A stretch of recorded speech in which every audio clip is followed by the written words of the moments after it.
The question was asked by journalists that came to the Ogallala Lakota Nation, commonly called Pine Ridge, which is the place where Wounded Knee is located. In 1973, they always asked the question, what is the American Indian movement and what is going on at Wounded Knee? And I think this, in these words by Virgil Killstraight, in response to Richard LaCourse's question, goes something like this, which I think appropriately answers the whole question about the American Indian movement exploding on the scene in 1968 and how we've changed things forever and brought back this whole spiritual cultural rebirth or spiritual cultural renaissance. Killstraight said something like this: things will never be the same again. And that's what the American Indian movement is all about. They are respected by many, hated by some, but they are never ignored. They are the catalyst for Indian sovereignty. They intend to raise questions in the minds of all, questions that have gone to sleep in the minds of Indians and non-Indians alike. A.I.M was born because a few knew that it was enough to endure for themselves and all others like them who were people without power or rights. From the outside, A.I.M people are a tough people. They had to be. The American Indian movement was born out of the dark violence of police brutality and the voiceless despair of Indian people in the courts of Minneapolis, Minnesota.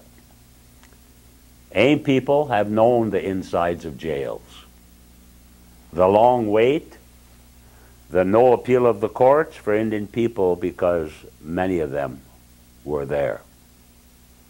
From the inside, A.I.M people are cleansing themselves.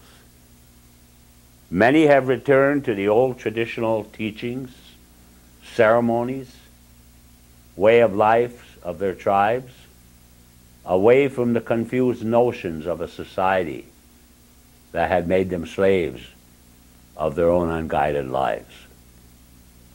A.I.M is first a spiritual movement, a religious rebirth, and then the rebirth of dignity and pride in a people.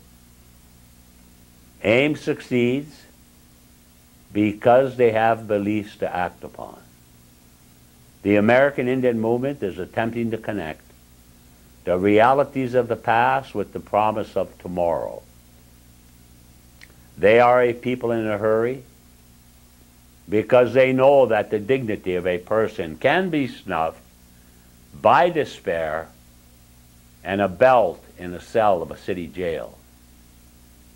They know that the deepest hopes of the old people could die with them. They know that the Indian way is not tolerated in white America because it is not acknowledged as a decent way to be. Sovereignty, land, and culture cannot endure if a people is not left in peace. The American Indian movement is then the warriors class of this century who are bound to the bond of the drum, who vote with their bodies instead of their mouths. Their business is hope. This is what Virgil Killstraight had to say about this movement. And I think in those words, it best describes this movement and the importance of this movement, the historical event that took place in Minneapolis on July 19, 1968, when a group of men, women, students, youth, elders came together to form what was to become known as the American Indian movement. In the early 70s, our people sensed right away that there was something missing from this movement. What was it? What is it about being an Indian person, an indigenous person. And people came to realize in their vision that it was language, culture,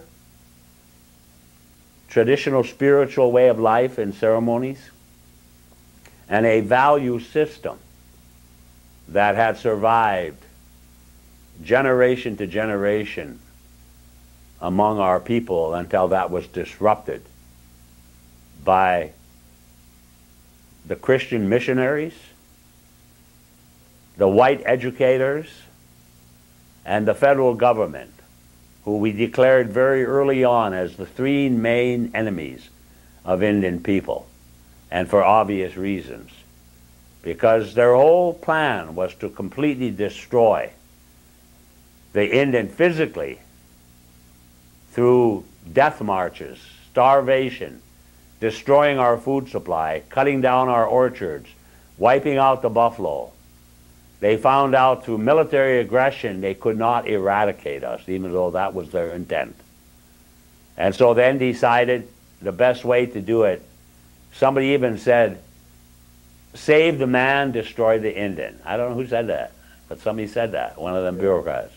Save the man, destroy the Indian. In other words, that was the policy, to send the educators out to teach us their history, which is a very short history in this land, and a very sordid history in the countries of their origins. They were the persecuted who came here.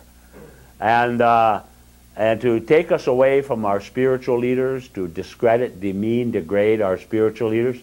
Many of our leaders were taken off to prisons like Alcatraz and Leavenworth, and through neglect, ill health, and abuse, many of them died in prisons. That was their policy, to take the leadership, assassinate the crazy horses, the Sitting Bulls, the Wabonaquat, our great chief, to assassinate our leaders, the ones they couldn't assassinate, to take them off and put them in prison, and the others through the use of the church, education, and the federal bureaucracy to destroy our spiritual and cultural way of life.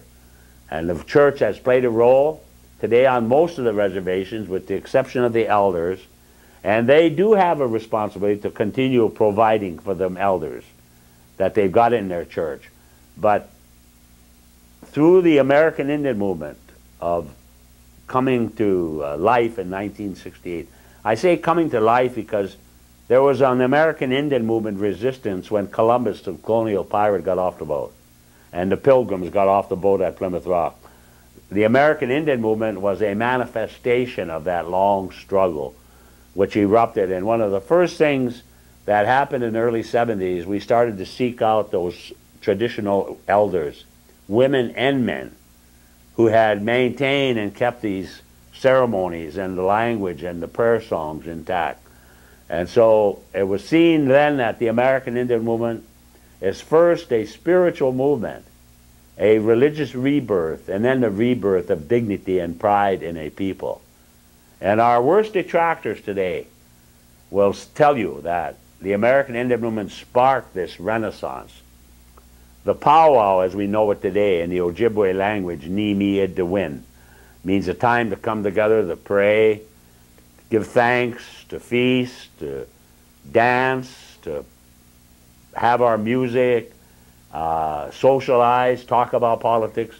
The powwow had almost disappeared in many parts of the country until the American Indian movement sparked this renaissance.